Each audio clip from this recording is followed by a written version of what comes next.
വാടക 400 ഉണ്ട്. നിങ്ങൾ അതേപോലെ വിരിച്ചെടുത്തോളൂ. വാടകയില് പകുതി ഇങ്ങക്കും പകുതി അമ്മക്കും. ജീവിക്കാൻ വേണ്ടി ഒരുപാട് സർക്കസ് നടത്തുന്ന കുട്ടികളും കെട്ടിയുള്ള ഒരു സാധാ കോയാണ് ഞാൻ. എന്നാലും സ്വന്തം വീട്ടിൽ നിങ്ങൾ നടത്തുന്ന ഈ കള്ളക്കളി ഉണ്ടല്ലോ, അതിന്റെ മുമ്പിൽ നമ്മൾ സർക്കസ് ഒന്നുമല്ല.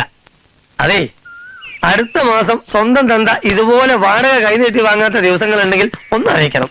അത് നമുക്ക് ഷെയർ ചെയ്യാലോ. അളിയാ, എന്റെ ഷെയർ ഇവിടെ. ആ ഇതാ, ഏട്ടനും അളിയനും 100 പിടി. എന്റെ 100 കഴിച്ച് വേറൊരു 100 എന്റെ കയ്യിൽ ബാക്കിയുണ്ട്. അത് 3 ആക്കി മുറിച്ച് 33 രൂപ 33 പൈസ ഇനി അങ്ങോട്ട് വരും. എന്താ പോരെ? പോരാ, എന്നാലും 1 പൈസ ബാക്കി വരും. വന്നോട്ടെ. അത് അളിയന്റെ 16 അടിയന്തരത്തിന് ഞാൻ ഭഗവതിക്ക് നേർച്ച കിട്ടുന്നുണ്ട്. എന്തേ ഏട്ടൻ എന്ത് പറ്റി? അച്ഛനെ പറ്റിച്ച് നമ്മൾ എത്ര കാലമാണ് ഇങ്ങനെ കഴിയുക? അച്ഛന്റെ സ്വർഗാരോഹണം വരെ ഇങ്ങനെ കഴിയാം, അല്ലാതെ എന്താ ചെയ്യാ?